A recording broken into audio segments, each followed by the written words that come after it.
Ya, ada maghrib, ada isya, ada subuh, ada lohor, asar. Ini Allah tidak menurunkan sia-sia ini. Ya, Allah tidak menurunkan begitu saja tanpa ada ilmunya di dalam. Ya, saya dengan Bang Power, ya, nama sudah berbeda. Tentunya wajah sudah berbeda. Begitu juga sholat. Makanya kalau kita belajar sholat harus belajar dulu dari judulnya. Yang seperti yang saya katakan kemarin. Duhur makomnya apa, ya, tergelincirnya matahari itu makomnya apa, sehingga kita menuju pada masa maghrib, tadinya masyrik. Ya, nah ini semua ada penempatan makomnya. Makanya nanti makomnya zuhur bagaimana, ya, subuh sampai ke zuhur. Zuhur itu makanya kita disuruh bangun pagi untuk kita meraih kubah keberkahan dalam sholat zuhur itu. Masya Allah. Ya, untuk merebut kubah, ya, kemenangan. Hayal al-falah, ya, hayal al-falah, menuju kejayaan. Nah, lalu duhur ini di bagaimana tergelincirnya nurullah, ya, dipegang oleh nur hak Allah di situ, ya, sehingga nur alam ini tergelincir, sahabat beriman, terjadinya asar di situ. Ah, ini makomnya beda-beda ini. Ya, makomnya beda-beda. Makanya kadang-kadang kita kebanyakan umat muslim itu di sini yang kita gagal. Ya. Maghrib bisa main dengan isya, padahal udah berbeda tuh namanya. Isya itu isyaro, ya. Subuh itu fajr. Fajr itu kebangkitan. Ya, kebangkitan hidup awal, artinya kebangkitan awal alam pertama. Jadi makomnya berbeda-beda tuh, ya.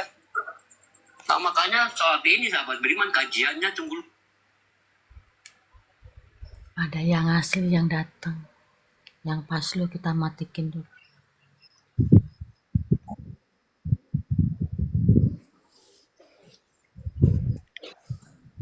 Assalamualaikum warahmatullahi wabarakatuh. Ada orang, udah berhenti dulu. Waalaikumsalam warahmatullahi wabarakatuh. Maksudnya kayak gimana? Siapa ini? Adik Alan. Adik Alan, panggil adik aja. Itu darimu, itu punyamu tadi, tak punyangi, itu punyamu di tempat kamu. Iya.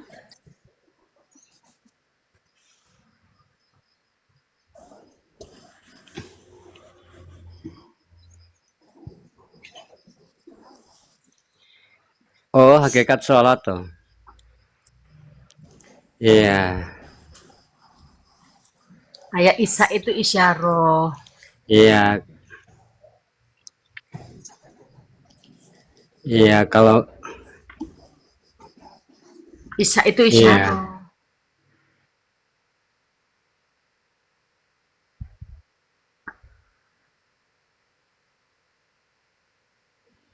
Nah, kalau maghrib itu menuju kekosongan, artinya kita itu kalau maghrib ya, artinya kita sholatnya harus menuju kepada yang maghrib. Mana yang maghrib, mana yang gelap dalam diri kita, dan mana yang masyrik di dalam diri kita. Ya, masyrik, maghrib, ya. Nah, mana yang kosong tadi di dalam diri kita, mana yang gelap itu di dalam diri kita, itu maghrib. Kalau subuh, ya, kalau isya itu isyarah, ya. Nah, isyarah ini kenapa menjadi isyarah? Untuk kita nanti ya mengambil sesuatu manfaat dari sholat subuh. Nanti sholat subuh ini nanti akan meraih kubah di dalam sholat duhur. Nah, jadi sholat subuh ini sahabat beriman makomnya dia adalah sir dengan wujud atau dikatakan zat ya, zat dan sifat ya. Bukan sifat, zat dengan wujud ya. Nah, dia hanya, makanya dia dua-duanya rahasia ya, dua-duanya rahasia tanpa disuarakan. Nah, jadi makomnya di situ kita kalau sholat subuh ini di situ tidak bisa kita menampakkan sesuatu kemanusiaan kita sama dengan sholat yang lain, tapi ini agak 2 rakaat ya. Nah, ini dia perjalanan zat dengan wujud ya, perjalanan zat dengan wujud ya. Nah, di sini sama-sama makomnya rahasia. Ya, jadi di sini hanya kita cukup meleburkan diri kita di dalam zat. Ya, nggak usah lagi kita meleburkan di dalam kolbi, cukup di dalam zat bahwa ini adalah zahirnya Allah. Ya, cukup di situ. Ya, nah, kalau maghrib, nah, itu kita meleburkan diri kita di dalam kolbi. Ya, leburkan kita di dalam kosong. Kalau subuh itu kita leburkan diri di dalam jasadnya ini, bahwa jasad itu adalah dirinya Allah. Ya, zatnya Allah. Mungkin begitu. Tapi sebenarnya kita pahami dulu yang itu ya, pahami dulu yang 3 makom tadi. Ya, yang pernah disampaikan. Nanti kalau udah paham, nanti kelanjutannya ada lagi gitu.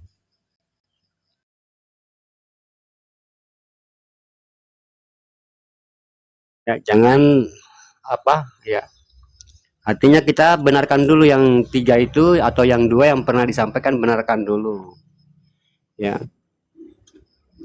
Nah, sebenarnya pemahaman ini sahabat beriman, kalau kita sudah tahu ilmunya dalam artinya di sini, kalau kita sudah mengenal batin-batin Allah, kodrat-kodrat Allah, itu kita sebenarnya sudah mampu menjalankan ya sholat-sholat itu. Yang penting kita sudah mengenal batin Allah ya, tentang sifatnya Allah di dalam diri kita, itu sudah bisa. Contoh ya, contoh sholat duhur ya. Sholat duhur ini makomnya apa? Ini disirkan semua. Berarti kita kembalinya di mana di situ? Ya, gitu.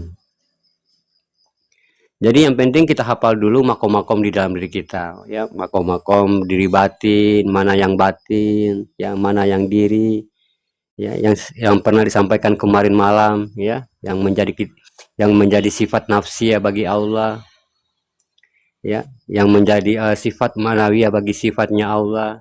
Nah, itu yang kita pahami dulu, ya. Yang intinya di sini sahabat beriman, artinya ya nggak apa-apa, kita sambil sholat tapi sambil kita belajar mengenal Allah, ya. Kalau sudah kita mengenal Allah, sahabat beriman, kalau kita sudah menetapkan Tuhan di dalam diri kita, sholatnya juga akan bagus. Ya, sholat itu nomor 2. Ya, sholatnya juga akan bagus. Yang penting kita sudah kenal Allah.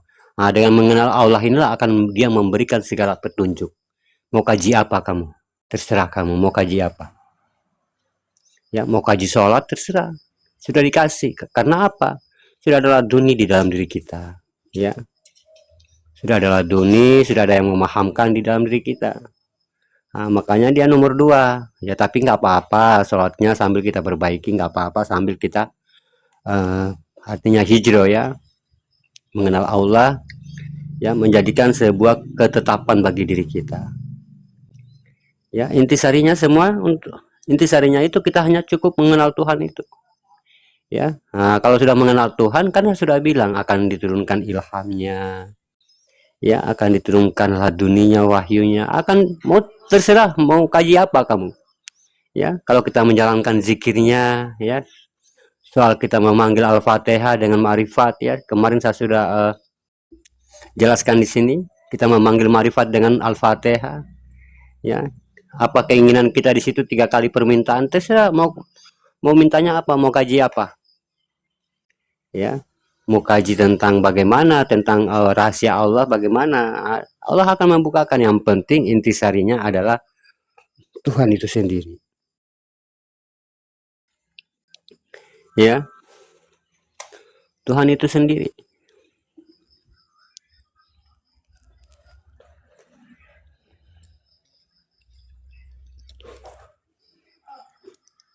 Ya, makanya salat itu diturunkan sahabat beriman ya, tidak main-main ya, berbeda-beda namanya, berarti dia berbeda-beda tajalinya. Ya, karena dia berbeda-beda kedudukan ya. Kenapa tidak jam 12 itu disatukan 5 waktu. Tapi di situ juga yang membedakan waktu ya, ada yang jam 12, ada yang jam 3, ada yang jam 7, ada yang hampir jam 8. Jadi membeda-bedakan waktu ya. Itu tergantung dari susunan makomnya, tajalinya. Artinya ini kan perjalanan. Ya, ini kan perjalanan dalam 24 jam itu ya. Perjalanan batinnya Allah terhadap diri manusia. Ya, dari subuh ya sampai duhur, sampai asar, sampai maghrib, sampai isya, subuh lagi. Ini perjalanan, ya perjalanan batin. Ya. Makanya kadang-kadang ada orang tua-tua dulu mengatakan, kamu saat maghrib kamu di mana, ya isyanya kamu di mana, ya duhurnya kamu di mana, duduknya kamu di mana, ya lohornya kamu di mana, duduknya di mana, ya asarnya kamu duduknya di mana. Nah, itu kan artinya di situ tergantung dari namanya berbeda ya, makomnya juga berbeda, ya sehingga terciptalah Islam. Ya, Islam itu kan diri kita tuh, ya alif, sin, dan lam, ya berarti perjalanan diri kita tuh, ya makanya dikatakan ba'dal, ya bukan waktu, ya waktu itu wato'ah namanya, ya amalia. Nah, tapi kalau dalam hakikatnya itu ba'da, ya ba'da namanya, ba'da isya, ba'da maghrib. Makanya sholat itu tidak ada namanya, ya sholat itu nggak ada namanya dia, ya sholat isya, sholat subuh enggak. Dia itu bukan nama, ya perjalanan isya, perjalanan maghrib, perjalanan ba'da isya, ba'da maghrib, ya bukan nama dia, ya bukan nama sholat itu, ya. Nah, jadi di situ memang harus butuh keikhlasan, ya memperjalankan batin kita itu kepada Allah, yaitu kepada sholat itu sendiri. Makanya dia harus memang ikhlas, ya ikhlas. Nah, karena di situ dia mempertemukan dirinya dengan Tuhan itu. Makanya di situ tidak ada perintah, tidak ada kewajiban. Nah, makanya yang merusak etikat sholat ini kan mereka jadikan perintah, ya mereka menjadikan kewajiban. Ya, kewajiban itu sama halnya dengan perintah. Ya, saya mewajibkan seluruh Indonesia harus memakai SIM. Kalau yang sudah punya kendaraan roda 2, roda 4, kewajiban, ya seorang rakyat Indonesia. Nah, itu termasuk perintah dari negara atau dari atasan itu sendiri. Tapi kalau wajib ini tidak tersangkut apa-apa. Ya, ini keikhlasan muncul dari keakuannya sendiri, atau dia bilang muncul dari keinginannya sendiri. Ya, sehingga direstui. Waalaikumsalam warahmatullahi wabarakatuh. Sehingga direstui, ya sehingga direstui memang perbuatan atau sifat itu, ya didengarkan dia. Ya, jangan sampai sifat ini tidak mendengarkan keinginan, dan jangan sampai juga keinginan ini tidak mendengarkan sifat. Karena apa? Dua-duanya ini sama-sama dirinya. Ya, hamba dirinya, Tuhan juga dirinya. Nah, kalau dia nggak mengikuti sifat, padahal sifat ini juga dirinya, ya dia bersifat kepada zat, ya atau dikatakan dia bersifat karena sudah ada tingkah laku, atau sudah ada keinginan, ya sehingga dia bersifat. Ya, makanya dia harus selaras karena memang sama-sama dirinya di situ. Ya, dia sama-sama dirinya. Ada yang dirinya sebagai Tuhan, ada dirinya sebagai hamba. Nah, jadi dia harus selaras, tidak bisa saling menyekutukan di situ. Tidak bisa saling bertolak belakang, ya. Keinginannya mau gini tapi sifatnya nggak mau gitu. Ya, sifatnya mau gini tapi keinginan nggak mau gitu. Nah, berarti untuk kita merubah segalanya harus kita perbaiki dulu tabiat, sifat, kebiasaan itu, atau dikatakan sifat itu sendiri. Ya.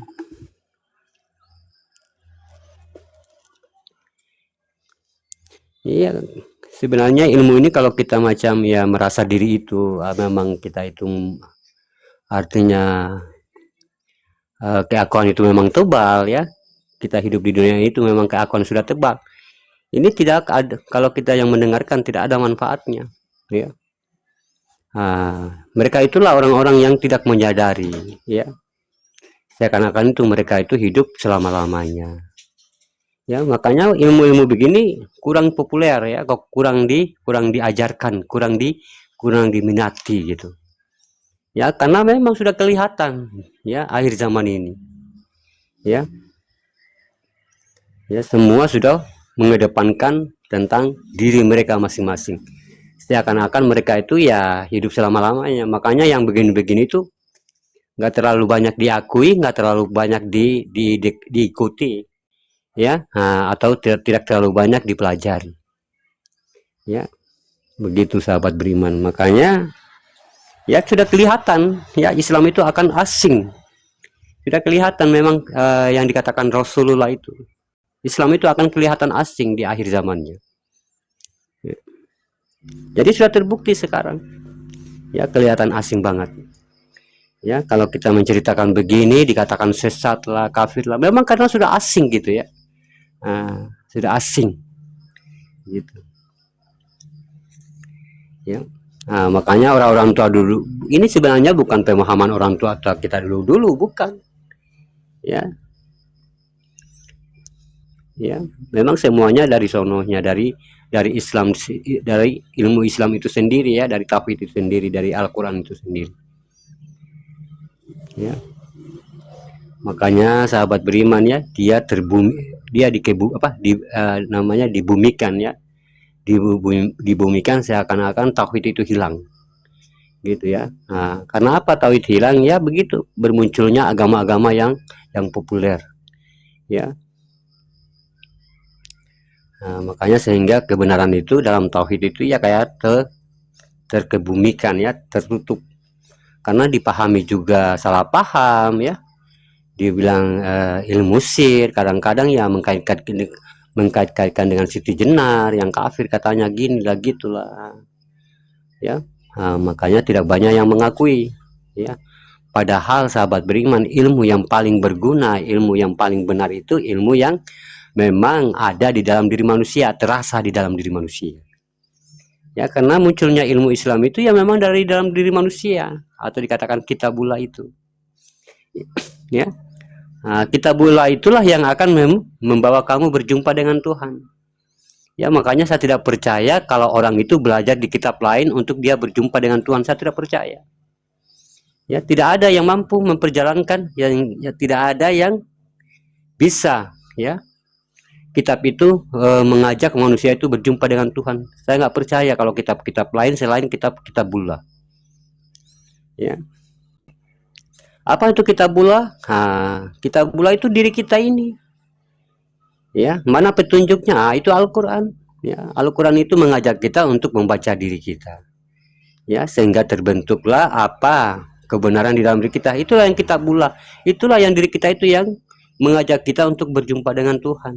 Nah, yang seperti yang saya pahamkan inilah bagaimana kita leburkan keakuan kita nanti berjumpa Tuhan, atau dikatakan sifat Tuhan itu akan berjumpa dengan Tuhan, atau saya katakan ketuhanan akan berjumpa Tuhan ya, atau saya katakan sifat hamba, sifat diri ya akan berjumpa dengan Tuhan ya.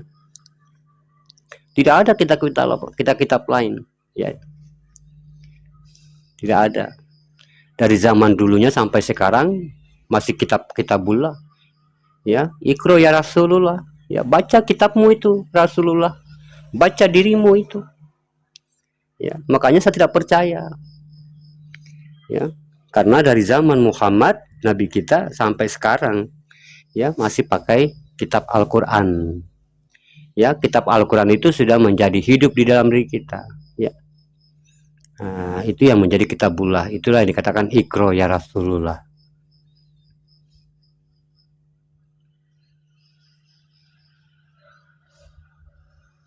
ya. Itu kitabullah itu kan yang disuruh malaikat sama Nabi Muhammad itu kan membaca kitabullah ya. Ikro ya Rasulullah ya, baca dirimu ya Allah, baca dirimu ya Nabi ya, baca dirimu ya Nabi ya. Nabi ambil dari mana itu ya? Ambil dari, tentunya dari Al-Quran ya. Tapi dulu Al-Quran itu kan belum tertulis ya, masih dia bentuknya kauli ya, bentuknya dia masih munajat ya. Makanya turunlah surat Al-Alaq di saat itu ya, surat tentang bagaimana, tentang bahwa kita umat muslim ini wajib berilmu ya. Sebutlah dengan nama Tuhanmu ya, sebut dengan nama Tuhan ya. Ya artinya di situ ya, sebutlah dengan nama Tuhanmu. Mana yang Tuhanmu itu? Mana yang nama Tuhanmu? Kan sebut. Makanya dikatakan ikro ya Rasulullah. Ya. Nah, sebut mana yang Allah itu, Tuhan yang bernama Allah itu. Ya, mana yang Allah, mana yang Tuhan di dalam dirimu. Nah, itu yang kamu sebut. Ya. Makanya ditanya oleh malaikat itu, siapa Tuhanmu? Ya, apa kitabmu?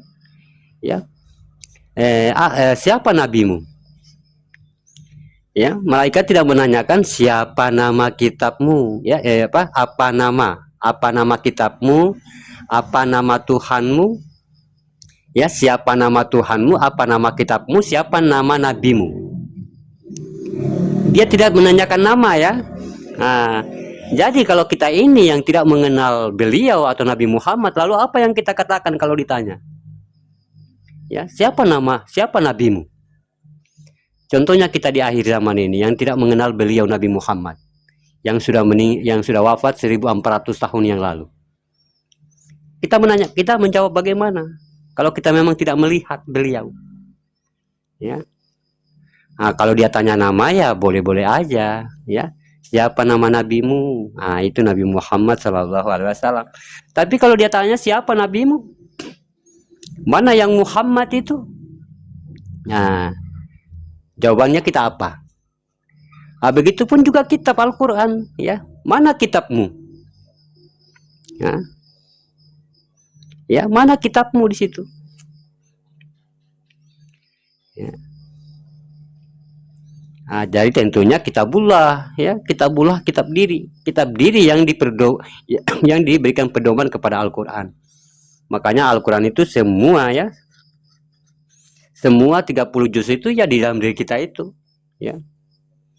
Nah, makanya Qodat Hijaiyah itu awal dari sir, ya, alif, ya, awal dari sirnya, akhir dari huruf ya. Huruf ya itu dia makom jasad namanya, ya. Makom jasad dari pertama dia tidak kelihatan menjadi kelihatan, ya, makom jasad, ya. Nah, gitu sahabat beriman. Mim, nun, sin dan ya, ya, manusia, ya. Nah, gitu.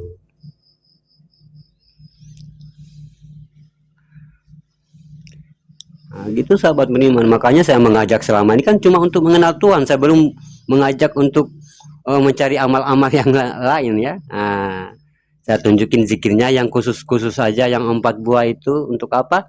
Ya, untuk kita membantu, untuk kita bagaimana samina watona, membersihkan diri kita, ya. Nah, zikir makom, zikir tunggal, ya, zikir batin.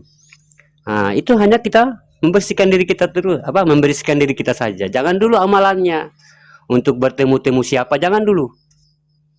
Ya, zikirnya bagaimana hamba Allah biar kita ketemu dengan orang-orang terdahulu yang sudah meninggal, jangan dulu. Ya, tetapi itu akan terlihat kalau memang sudah ada kebenaran di dalam dirimu. Ya, jangan dulu cari cahaya, jangan dulu. Ya. Jangan dulu cari sesuatu yang dirasakan, jangan dulu cari sesuatu yang ingin dilihat. Ya. Yang penting kita fokusnya untuk membersihkan batin kita. Ya, kolbi kita, makom kita, syariat, hakikat, tarekat, ma'rifat. Ya, diri tunggal kita, mana yang diri tunggal, ya, wujud bagi diri kita. Itu yang kita bersihkan. Jadi sambil kita berjalan, ya, menghilangkan keakuan diri menuju fanafillah, ya, atau dikatakan menuju bakobilahnya Allah, ya, sambil kita tiap malam daripada kosong kan duduk-duduk, ya, kita tafakur, ya, tafakur subhanallah, ya, membersihkan sambil dia berjalan, ya, artinya sambil kita senantiasa juga harus samina watona, sambil memperbaiki diri, matikan sifat-sifat keakuan, menjauhi segala larangan-larangan keji dan mungkar. Nah, nanti dia akan terbentuk sendirinya, ya, tanpa pun kita meminta dia akan terbentuk dengan sendirinya.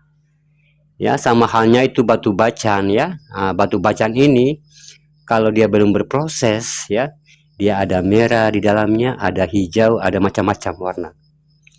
Kenapa begitu? Karena ada batu di dalamnya. Masih ada batu yang batu gunung, ya. bukan batu bacan, masih ada batu gunung di dalamnya. Tapi kalau dihilangkan batu gunung ini yang berbentuk batu asli, nanti batu bacan ini akan berproses sendirinya. Dia menuju di warna aslinya, warna biru ya, warna biru cerah.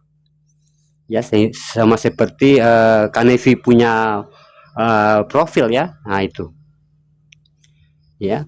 Dia akan menampakkan warna begitu kayak giok. Kenapa tidak ada lagi yang sekutu tadi dirinya? Ya, tidak ada lagi campuran pada dirinya atau batu, ya, batu gunung. Jadi yang warna merah itu pudar semua menjadi biru. Ya, biru muda. Begitupun juga kita dengan Tuhan, ya. Dia itu kan maha meliputi, ya, dengan segala kehendak dan segala kebesaran bagi dirinya. Jadi tidak usah diatur-atur, ya, biar dia mengatur kita, gitu. Ya, yang penting kita senantiasa berjalan di atas tadi. Ya, kalau sudah sampai di titik itu, biarkan Allah yang mengatur. Ya, tiba-tiba kita beginilah, tiba-tiba kita begitulah, tiba-tiba kita beginilah.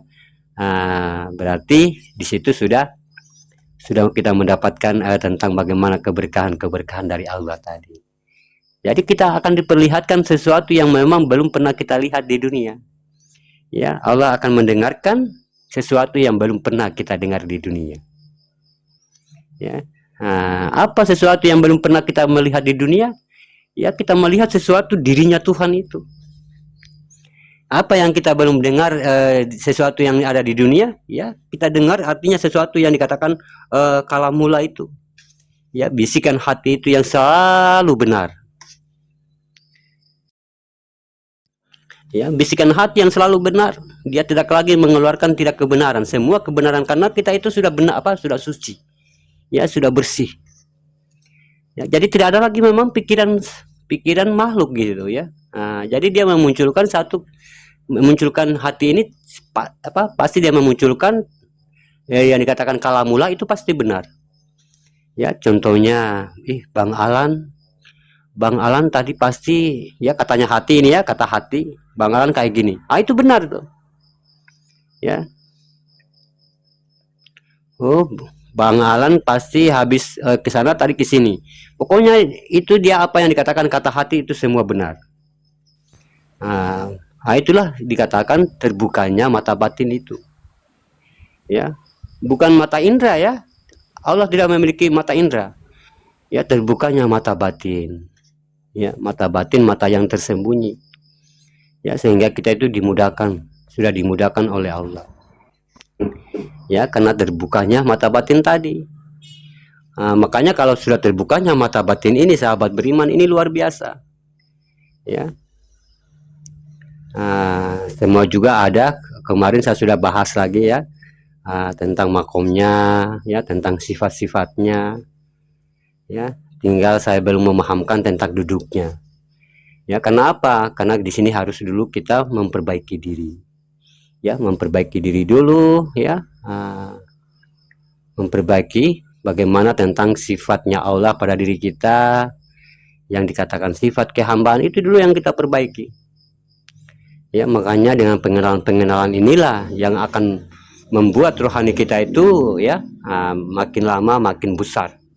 Ya, karena sudah banyak pengenalan di dalam diri kita. Makanya tanjakan demi tanjakan, ya, makom demi makom, lama-lama hilanglah sesuatu yang dikatakan marifat, ilmu, hakikat, semua sudah lepas. Ya, agama pun lepas di situ. Ya, iman pun lepas, duduk di atas takwa. Ya, takwa itu artinya sudah memang kita di situ telanjang gitu ya. Sudah tidak memiliki apapun, kosong kita. Ya, nama pun tidak ada di situ. Nama pun tidak ada. Ya, dipanggil pun ya tidak ada nama di situ. Ya, bukan kita meninggalkan agama, iman, bukan, tapi semuanya sudah hidup. Ya, sudah hidup di dalam diri kita. Bukan lagi agama itu sebutan, ya, bukan lagi ilmu itu sebutan, bukan lagi marifat itu sebutan, tapi semua sudah hidup, ya, duduk di atasnya takwa, ya. Makanya kalau kita menuju ke sana itu kita telanjang gitu ya. Telanjang itu bukan berarti telanjang bulat gitu ya. Artinya melepaskan semua, ya, dari iman, agama, semua nama tadi lepas. Makanya ya kita ini kan menukil kembali. Makanya tidak perlu ada nama. Ya, tidak perlu dijelaskan mau Muhammad, mau Nur, tidak perlu. Ya, karena memang jalan kita kembali. Ya, tapi kalau jalan kita ke depan, makanya dia berhakikat sudah, ya dia sudah beriman sudah, nanti sudah beriman, sudah beragama sudah, nanti dia sudah memiliki nama sudah. Ya, seperti bayi yang baru lahir, yang begitu. Ya, itu yang kita kembali, ya. Bukan kembali berarti bukan ya, artinya ya kembali itu, ya. Mengenal yang satu itu, yang rahasia itu, yang rahasia, yang wujud itu, yang rahasia. Ya, makanya dalam kajian yang paling tertinggi dalam tauhid itu wujud, ya, wujud titik, ya, titik 3 sin, dia di atas tuh. Ya, di bawah itu sifat dan wujud, dia di atas wujud. Nah, itu yang paling rahasia. Ya, makanya kajian yang paling tertinggi itu wujud. Sampai dia terbentuklah wal zahiru rabi wal batinu abdi. Ya. Makanya duduknya sudah di wal zahiru tadi artinya sudah syariat kita, sudah memang bagus syariatnya. Ya, karena puncak dari segalanya itu kan syariatul nabi namanya, ya. Syariatul nabi, syariatullah, ya. Gitu sahabat beriman. Oh iya, ada Abah ini ya. Masya Allah, ya. Ya, silakan Abah ya. Ya, assalamualaikum. Waalaikumsalam warahmatullahi wabarakatuh. Ya, di dalam hakikat yang disebut syariat itu ya batang tubuh ini syariat. Bukan lagi tentang aturan kan gitu ya. Bukan lagi tentang aturan. Nah, kenapa syariat itu dinyatakan batang tubuh ini atau jasad ini? Ya, karena orang yang mau bebas dari syariat itu tidak bisa. Ya, kecuali malaikat ya. Kalau malaikat itu bebas dari syariat. Karena malaikat itu tidak ada ruh. Ya. Tapi yang ada ruhani kan gitu. Tidak ada ruh tapi yang ada ruhani. Nah, ruhania itu apa sih ya? Bicara ruhania itu bicara tentang Allah. Ya. Kenapa bicara tentang Allah? Ya artinya kalau dirimu bisa secara ruhani ya maka terbebas syariat. Nah, masalahnya di sini kamu tidak bisa secara ruhania terus menerus, maksudnya begitu ya, secara ruhania terus menerus. Contoh begini, contoh. Seorang nabi, nabi sendiri ya, Nabi Muhammad SAW. Nah, ketika sholat berjamaah sama istrinya Siti Aisyah, beliau setelah salam mencium keningnya istrinya, terus lanjut sholat lagi kan gitu ya. Nah, ketika yang di sholat yang kedua setelah salam, Nabi ini mencium lagi istrinya ya. Tapi kemudian beliau ngambil wudhu gitu. Kenapa yang pertama tidak ngambil wudhu kan? Nah, ini sudah disebut kerohanian ya. Rohaniyah itu yang ada Allah gitu ya. Nah, yang kedua tadi Nabi, makanya yang bisa merasakan sesuatu yang nggak benar itu dirimu ya. Bukan orang lain. Maka dirimu kalau merasa saya ini najis nggak benar gitu ya, maka dibebani syariat ya. Ketika kamu menyatakan saya najis, saya nggak benar, maka dibebani syariat. Maka jangan bicara makrifat kan. Makrifat itu tidak ada najis. Di situ kan disebutkan ya, seorang waliullah itu